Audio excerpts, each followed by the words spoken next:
नमस्कार. वास्तूमध्ये तुम्हा सर्वांचं हार्दिक स्वागत. आपल्या घराचे अनेक भाग असतात.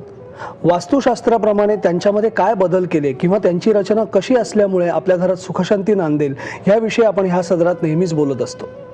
तसंच आज आपण बोलणार आहोत देवघराविषयी आणि ही माहिती देण्यासाठी आपल्याकडे आज आले आहेत वास्तुतज्ञ स्मृती पांचाळ. नमस्कार मॅडम. नमस्कार. तुमचं हार्दिक स्वागत. थँक्यू. देवघर तर प्रत्येक घरात असतं. मग त्याची रचना त्याचं स्थान कुठे असावं, त्याची रचना कशी असावी? नक्की. देवघर हा प्रकार जो आहे अगदी 10 बाय 10ची रूम घ्या किंवा मोठाला बंगला किंवा पॅलेसही घ्या, प्रत्येक घरामध्ये देवघर जे आहे याला एक अतिशय महत्त्वाचं असं स्थान आहे आणि प्रत्येक ठिकाणी आपल्याला देवघर जे आहे हे लावलेलं दिसतं. आपल्याला विश्वकर्मा प्रकाश नामक जो ग्रंथ आहे याच्यामध्ये सांगितलेलं आहे, ईशान्य देवता गेहम ईशान्य देवता गृहम. म्हणजे आपण वास्तुपुरुष जो जमिनीत पुरतो त्याच्या मस्तक स्थानी अर्थात ईशान्य दिशा जी आहे तिथे तुमचं कुलदैवत जे आहे ते त्याचं स्थान आहे. त्यामुळे देवांचं स्थान जे असतं हे नेहमी ईशान्य दिशेलाच असणं अतिशय आवश्यक आहे.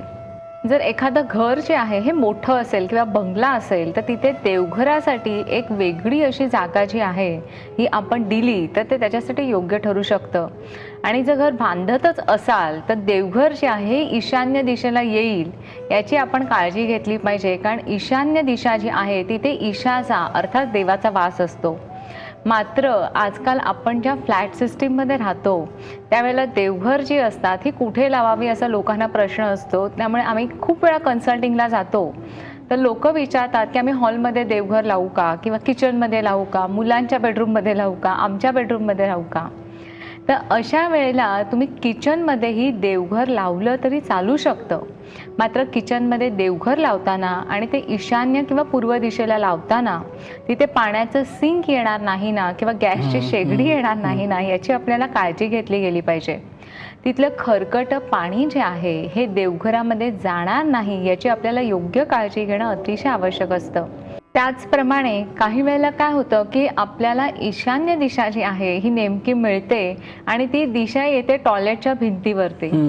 तर टॉयलेटची भिंत जी असते याच्यातनंही नेहमी नकारात्मक एनर्जी येत असतात. तर काही वेळेला त्याच भिंतीवरती जर आपल्याला देवघर लावायचं असेल तर त्यालाही वास्तूमध्ये उपाय आहेत. वास्तुपुरुष पिरामिड्स येतात आणि ब्रह्मा बफर्स म्हणून पिरामिड येतात. हे त्या भिंतीमध्ये आपण 4 बाजूला 4 लावले तर त्या भिंतीचा जो टॉयलेटच्या भिंतीचा जो दोष असतो हा दोष पूर्णपणे काढून टाकला जातो आणि त्याच्यानंतर देव्हारा जो आहे घरामध्ये हा देव्हारा तुम्ही तिथे लावू शकता. काही वेळेला काय होतं की एखाद्या टॉयलेट बाथरूम समोरच देवघर लावलेलं दिसत असतं तर हेही अतिशय अयोग्य आहे, कारण संडास आणि बाथरूम जे आहेत याच्यातनं ज्या नकारात्मक एनर्जी येतात त्या सरळ सरळ देवघरामध्ये येतात आणि त्याच्यामुळे देवघरामधल्या देवांचं देवत्व जे आहे हे नाहीसं झालेलं दिसून येतं. तर अशा वेळेला तिथे पार्टिशन करणं किंवा त्या देवघराला दरवाजा करणं हे अतिशय आवश्यक असतं. लहान मुलांच्या बेडरूम असतील तर तिथेही तुम्ही देव्हारे लावू शकता.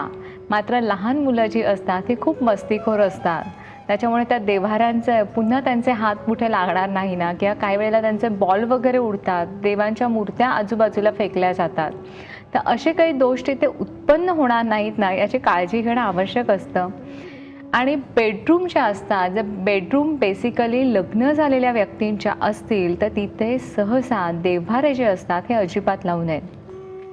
कारण बेडरूम जे असतात, जे मॅरिड कपल्स असतात ते वैवाहिक सुखासाठी त्या बेडरूम वापरत असतात. त्यामुळे तिथे देव्हारे सहसा लावू नयेत. पण अगदीच जागेचा अभाव असेल आणि अशा वेळेला तुम्हाला जर देव्हारा तिथेच लावावा लागला तर पुन्हा त्या देव्हाऱ्याला दरवाजे असणं तितकंच आवश्यक असतं.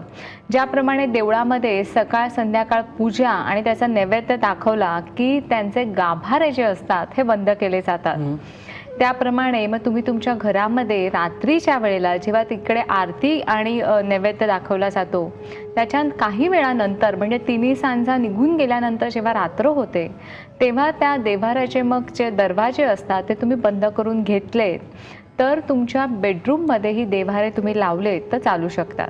एकाच देवाच्या अनेक मूर्त्या किंवा फोटो जे असतात हे देव्हाऱ्यांमध्ये ठेवण्याची काहीही गरज नसते. तर एकाच देवाची एक मूर्ती तिथे ठेवली तर त्याचा तुम्हाला निश्चितच फायदा होऊ शकतो. बेसिकली देव्हाऱ्यामध्ये आपण जेव्हा देव मांडतो किंवा देव ठेवतो तेव्हा देवांची पाठ जी आहे ही पूर्वेकडे किंवा ईशान्येकडे असणं अतिशय आवश्यक आहे.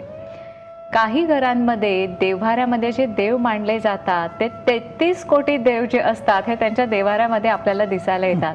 आणि देवांची इतकी असंख्य गर्दी झालेली असते की बिचाऱ्या देवांनाही तिथे राहायला जागा नसते.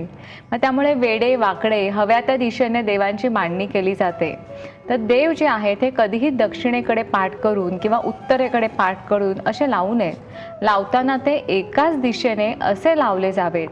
आणि सर्वसाधारणपणे आपण जेव्हा देव्हाऱ्यामध्ये देवाची मांडणी करतो तर तुम्हाला जास्तीत जास्त आशीर्वाद आणि ब्लेसिंग जे आहे हे तुमचं कुलदैवत किंवा कुलदेवता जी आहे तिचं मिळू शकतं. त्यामुळे देव्हाऱ्यामध्ये पूजेला लावताना कुलदैवत जे आहे त्याला तुम्ही पूजेला लावू शकता. आपलं ग्रामदैवत जे असतं त्याला तुम्ही पूजेला लावू शकता. गणपती बाप्पा जो सगळ्यांचा विघ्नहर्ता आहे त्याला तुम्ही पूजेला लावू शकता. त्याचबरोबर लंगडा बाळकृष्ण, साधारणपणे सगळे महाराष्ट्रीयन लोकांना लग्नामध्ये लंगडा बाळकृष्ण एक दिला जातो. तर हा लंगडा बाळकृष्ण घरामध्ये लहान मुलांचं सुख राहावं किंवा आपल्या घरामध्ये पाळणा लवकर हलावा या दृष्टीने ठेवला जातो. तर लंगडा बाळकृष्ण तुम्ही पूजेला लावू शकता. त्याचबरोबर अन्नपूर्णा आणि लक्ष्मी जी आहे, अन्नपूर्णा जी आहे ही पूजेला लावतात. कारण याच्या मागचं कारण जे आहे की आपल्या घरामध्ये कधीही अन्नाची ददात पडू नये त्या दृष्टीने तिची पूजा करू शकता. आणि लक्ष्मीची जर सगळ्यांनाच हवी असते पैसा, त्यामुळे लक्ष्मीची पूजा करू शकता. या व्यतिरिक्त एखाद्या गुरुची जर तुम्ही पूजा करत असाल तर त्यांची मूर्ती जर तुम्ही तिथे ठेवलीत तर तीही चालू शकते. तर मला वाटतं यांची जर तुम्ही व्यवस्थित पूजा केली तर त्यांचे आशीर्वाद जे असतात हे आपल्या वास्तूला नेहमीच मिळत असतात आणि आपली वास्तू सुवास्तू होण्यासाठी त्याचा निश्चितच फायदा होत असतो. देवघराविषयी आत्ता तुम्ही खूपच बारीक सारीक मोलाची माहिती सांगितलीत, पण ही अजून पूर्ण झालेली नाही असा माझा तरी अंदाज आहे. पण आपण पुढच्या भागात कधीतरी पुन्हा देवघराविषयी बोलूच. नक्की. आत्ता तुम्ही जी माहिती सांगितली त्यासाठी खरंच तुमचे मनापासून आभार. धन्यवाद. धन्यवाद.